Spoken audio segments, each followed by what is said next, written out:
Hi guys, welcome back to my channel. ഞാൻ നേരത്തെ ഒരു വീഡിയോ ചെയ്തായിരുന്നു ടിയർ 5 ചാരിറ്റി വർക്കർ വിസയെ പറ്റി. ഇത് ചാരിറ്റി ഓർഗനൈസേഷൻസ് നമ്മളെ സ്പോൺസർ ചെയ്ത് ഇപ്പോൾ നാട്ടിൽ നിന്നായാലും അല്ലെങ്കിൽ ഇവിടെ നിന്നുള്ളവർക്കായാലും നമുക്കൊരു വിസ ചേഞ്ച് വരുന്ന ഒരു ടെമ്പററി വർക്ക് വിസയാണ് ഈ ടിയർ 5 ചാരിറ്റി വർക്ക് വിസ എന്ന്. അങ്ങനെയാണ് അപ്ലൈ ചെയ്യുന്നത്. അതിൻ്റെ കാര്യങ്ങളും ഡീറ്റെയിൽസും എല്ലാം ഞാൻ ഒരു ഡീറ്റെയിൽഡ് വീഡിയോ ഇട്ടിട്ടുണ്ടായിരുന്നു. അപ്പോൾ അത് നിങ്ങൾ ആരെങ്കിലും കാണാനുണ്ടെങ്കിൽ അതൊന്ന് കണ്ടു നോക്കുക കേട്ടോ. അപ്പോൾ ആ വീഡിയോ ഇട്ടതിന് ശേഷം കുറേ പേര് എന്നോട് ചോദിച്ചു ആ ഓർഗനൈസേഷൻസ് എങ്ങനെയാണ് നമ്മൾ ഫൈൻഡ് ഔട്ട് ചെയ്യുക, എങ്ങനെയാണ് നമ്മൾ ചാരിറ്റി വർക്കർ വിസയിലേക്ക് മാറാനായിട്ടുള്ള ഒരു സ്പോൺസറിനെ കണ്ടുപിടിക്കുക. കുറേ സെർച്ച് ചെയ്തു. പക്ഷെ ഞാൻ ടിയർ 5 ലിസ്റ്റ് എടുക്കുമ്പം ഒരുപാട് ഓർഗനൈസേഷൻസിൻ്റെ ലിസ്റ്റ് വരുന്നുണ്ട്. പക്ഷേ എല്ലാവരും കറൻ്റ്ലി പ്രൊവൈഡ് ചെയ്യുന്നില്ല.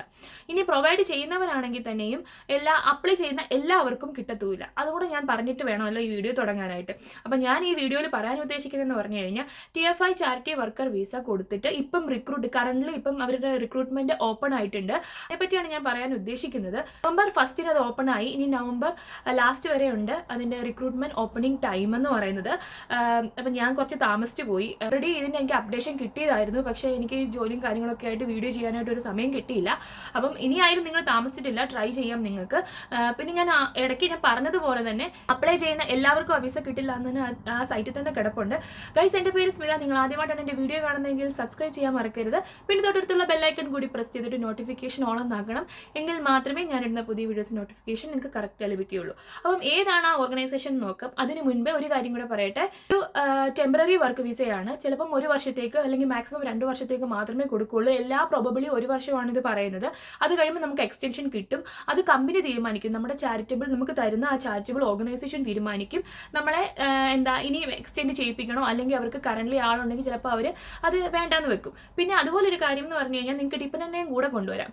പിന്നെ ഡിപ്പെൻഡൻറ്റിന് ഫുൾ ടൈം വർക്ക് ചെയ്യാം. നിങ്ങൾക്ക് വർക്ക് ചെയ്യാം ആ ഒരു ഓർഗനൈസേഷന് വേണ്ടി മാത്രം. ആ ഓർഗനൈസേഷൻ ആയിരിക്കും നിങ്ങളുടെ മെയിൻ സ്പോൺസർ എന്ന് പറയുന്നത്.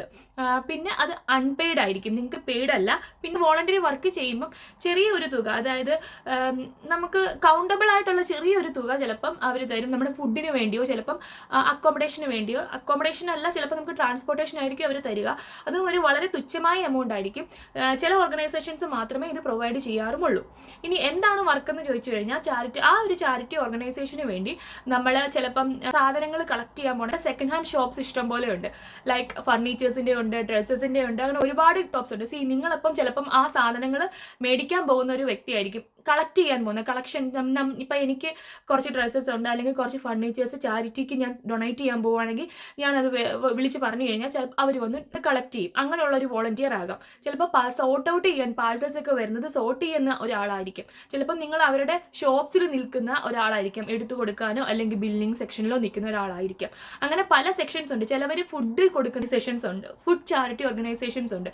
അപ്പോൾ അവർ ഫുഡ് നമ്മൾ പ്രിപ്പയർ ചെയ്യുന്ന ആളായിരിക്കാം, അല്ലെങ്കിൽ സർവീസ് ചെയ്യുന്നതായിരിക്കാം, അല്ലെങ്കിൽ ഓർഡർ എടുക്കുന്ന ആളായിരിക്കാം. അങ്ങനെ എന്തുമാകാം. അപ്പോൾ ആ ഒരു ചാരിറ്റി ഓർഗനൈസേഷനെ ഡിപ്പെൻഡ് ചെയ്തിരിക്കും നമ്മളുടെ വർക്ക്. പിന്നെ ഞാൻ നേരത്തെ ഒരു വീഡിയോയിൽ സൂചിപ്പിച്ചിരിക്കുന്ന പോലെ നിങ്ങൾക്ക് എത്ര മണിക്കൂർ വർക്ക് ചെയ്യാം, എത്ര പാർട്ട് ടൈം ഇതിൻ്റെ കൂടെ നിങ്ങൾക്ക് ഒരു പെയ്ഡ് പാർട്ട് ടൈം ചെയ്യാമോ എന്നുള്ള കാര്യങ്ങളെല്ലാം ഞാൻ ഡീറ്റെയിൽ ആയിട്ട് ചെയ്തിട്ടുണ്ട്. അപ്പോൾ ഞാൻ ഈ വീഡിയോയിൽ അത് പറയുന്നില്ല. നിങ്ങൾ ആ വീഡിയോയുടെ ലിങ്ക് ഞാൻ ഇതിൻ്റെ ഡിസ്ക്രിപ്ഷൻ ബോക്സിലോ അല്ലെങ്കിൽ ഇവിടെയോ കൊടുത്തിരിക്കുക. അപ്പോൾ നിങ്ങൾ ജസ്റ്റ് ഒന്ന് കയറി കണ്ടു നോക്കിയാൽ മതി. നമുക്ക് ഒട്ടും താമസിക്കാതെ അത് ഏതാണ് ആ ഓർഗനൈസേഷൻ എന്ന് നോക്കാം. ആ ഓർഗനൈസേഷൻ്റെ പേര് ബുക്സ് ടു ആഫ്രിക്ക UK എന്നാണ്. ഇംഗ്ലണ്ടിലെ കാൻറ്റർബറി എന്ന് പറയുന്ന സ്ഥലത്താണിത്. ഇൻ്റർനാഷണൽ വോളണ്ടിയറിംഗ് പ്രോഗ്രാം എന്നൊരു പ്രോഗ്രാമിലൂടെയാണ് അവർ ഓവർസീസ് വർക്കേഴ്സിന് ടിയർ 5 ചാരിറ്റി വിസ കൊടുത്ത് ഇവിടെ വോളണ്ടിയറായിട്ട് UK കൊണ്ടുവരുന്നത്. നേരത്തെ ഒരു ചാരിറ്റി ഒരു നോൺ ഗവൺമെൻറ് ഓർഗനൈസേഷനിലോ നമ്മൾ വർക്ക് ചെയ്ത എക്സ്പീരിയൻസ് ഉണ്ടാകണം. അത് മസ്റ്റാണ് കേട്ടോ. ഇനി ഇതിൻ്റെ എലിജിബിലിറ്റി ക്രൈറ്റീരിയ നമ്മൾ നോക്കുകയാണെങ്കിൽ മെയിനായിട്ടുള്ള എലിജിബിലിറ്റി ക്രൈറ്റീരിയ എന്ന് പറഞ്ഞു കഴിഞ്ഞാൽ നമ്മൾ എബോവ് 18 വയസ്സായിരിക്കണം.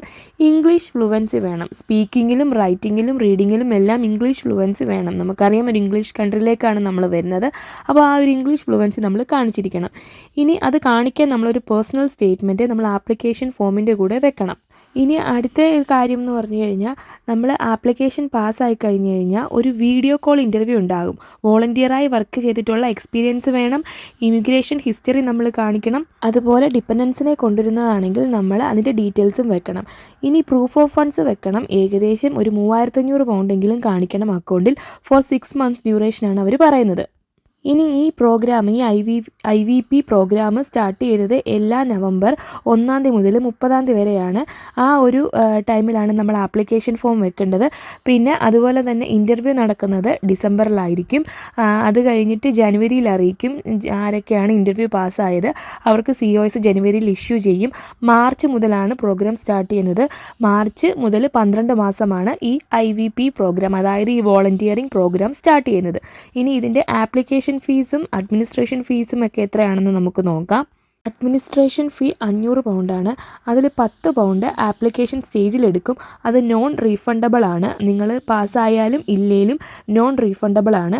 അടുത്ത ബാക്കിയുള്ള 490 പൗണ്ട് റിമൈനിങ് ആയിട്ടുള്ളതും നോൺ റീഫണ്ടബിൾ ആണ്.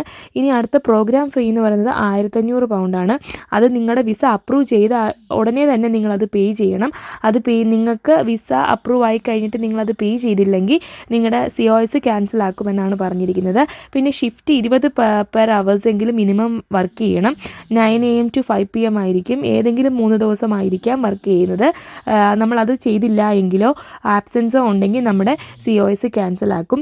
പിന്നെ 10 പൗണ്ട് പെർ ഡേ നമുക്ക് ലഞ്ചും ഗ്രോസറീസും മേടിക്കാൻ തരും. 20 പൗണ്ട് പെർ ഡേ നമുക്ക് ട്രാൻസ്പോർട്ടേഷനും തരും. അപ്പോൾ നിങ്ങൾക്ക് ഈ ഒരു വെബ്സൈറ്റിലൂടെ ഗോ ത്രൂ ചെയ്ത് കഴിഞ്ഞാൽ മനസ്സിലാവും എങ്ങനെയൊക്കെയാണെന്ന് കാര്യങ്ങൾ. ലിമിറ്റഡ് സ്പേസേ ഉള്ളൂ. അപ്പം നമുക്ക് ലക്കുണ്ടെങ്കിൽ കിട്ടുമെന്ന് മാത്രമേ പറയാൻ പറ്റൂ.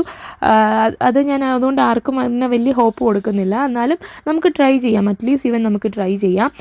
നമുക്ക് എങ്ങനെയാണ് ആപ്ലിക്കേഷൻ ഫോം ഫില്ല് ചെയ്യുന്നതെന്ന് ജസ്റ്റ് ഞാനൊരു ഡെമോ പോലെ കാണിക്കാം. നമ്മുടെ പേഴ്സണൽ ഇൻഫർമേഷൻസ് ഒക്കെ ഫില്ല് ചെയ്യുക. പിന്നെ ഇതിനകത്ത് നമ്മുടെ CV, അതുപോലെ തന്നെ പേഴ്സണൽ സ്റ്റേറ്റ്മെൻറ്റ്. ഈ പേഴ്സണൽ സ്റ്റേറ്റ്മെൻറ്റിലാണ് എല്ലാ കാര്യങ്ങളും ഇരിക്കുന്നത്. പിന്നെ നമ്മുടെ എക്സ്പീരിയൻസും. പേഴ്സണൽ സ്റ്റേറ്റ്മെൻറ്റും CVയും നല്ല സ്ട്രോങ് ആണെങ്കിൽ നമുക്ക് ഉറപ്പായിട്ടും ഈ ഒരു വിസയിൽ കയറി വരാൻ സാധിക്കും. ഇവിടെ വന്നുകൊണ്ട് ഡിപ്പെൻഡൻറ്റിന് ഫുൾ ടൈം വർക്ക് ചെയ്യാം. നമ്മുടെ മെയിൻ ആപ്ലിക്കൻറ്റിന് 20 hours ടയർ 5 ചാരിറ്റി വർക്കർ വിസയിലാണെങ്കിൽ വർക്ക് ചെയ്യാം. അങ്ങനെ കിട്ടുവാണെങ്കിൽ ഡിപ്പെൻഡൻറ്റിന് പിന്നെ വേറൊരു വിസയിലോട്ട് മാറുമോ അല്ലെങ്കിൽ പിന്നീട് നമുക്ക് വേറൊരു വർക്ക് വിസയിലോട്ട് മാറാനോ സാധിച്ചു കഴിഞ്ഞാൽ നമുക്ക് ഇവിടെ നിൽക്കാം. 5 years ഇവിടെ നിൽക്കാനും സാധിക്കും. അപ്പം ഇതൊരു ലക്കി ഡ്രോ എന്നൊക്കെ വേണമെങ്കിൽ പറയാം. നമുക്ക് ട്രൈ ചെയ്ത് നോക്കാം. ട്രൈ ചെയ്ത് നോക്കിയിട്ട് ഈ ഒരു വോളണ്ടിയർ പ്രോഗ്രാമിൽ നമ്മൾ പ്രോഗ്രാം സപ്പോർട്ടിംഗ് ഓഫീസർ എന്ന് പറഞ്ഞാണ് ചെയ്യുന്നത്. അതുപോലെ UK-യിലുള്ളവർക്ക് ഇനി ആ റോള് നോക്കുവാണെങ്കിലും സെയിം തന്നെയാണ് പക്ഷേ അവരുടെ ആപ്ലിക്കേഷൻ പ്രോസസ്സ് ഡിഫറെൻ്റ് ആണ്. അത് അപ്പോഴും നമുക്ക് വിസ തരുമോ എന്ന് അറിഞ്ഞുകൂടാ. നമ്മൾ അവിടെ കയറിക്കൊണ്ട് നമുക്ക് വിസയ്ക്ക് ചോദിക്കാനായിട്ട് സാധിക്കും. അപ്പം ജസ്റ്റ് ആ ഒരു വെബ്സൈറ്റിലൂടെ പോയി ഒന്ന് നോക്കുക. അപ്പോൾ ഇത്രയേ ഉള്ളൂ ഇന്നത്തെ വീഡിയോ ഇഷ്ടമെങ്കിൽ ലൈക്ക് ചെയ്യുക, ഷെയർ ചെയ്യുക, സബ്സ്ക്രൈബ് ചെയ്യുക. ഇതുപോലുള്ള ഇൻഫോർമേറ്റീവ് വീഡിയോസ് കിട്ടാൻ വേണ്ടി നിങ്ങൾ ചാനൽ സബ്സ്ക്രൈബ് ചെയ്യുക തന്നെ വേണം. പിന്നെ അതുപോലെ ഇനിയും ഇതുപോലുള്ള ഓർഗനൈസേഷൻസോ കെയർ ഹോംസോ അല്ലെങ്കിൽ വേറെ റിക്രൂട്ട്മെൻറ്റ് ഏജൻസീസോ വേറെ ഫീൽഡിലേക്കുള്ള ഹയറിംഗ് ഒക്കെ നടക്കുകയാണെങ്കിൽ ഞാൻ എൻ്റെ എല്ലാ വീഡിയോസ് ഇതുപോലെ ഇടുന്നതായിരിക്കും. നിങ്ങൾ എന്ത് ചെയ്യണം, നോട്ടിഫിക്കേഷൻ ഓൾ ഒന്നും കൂടെ ആക്കണം. ഇനി നെക്സ്റ്റ് വീഡിയോയിൽ കാണാം. Till then take care. Bye bye.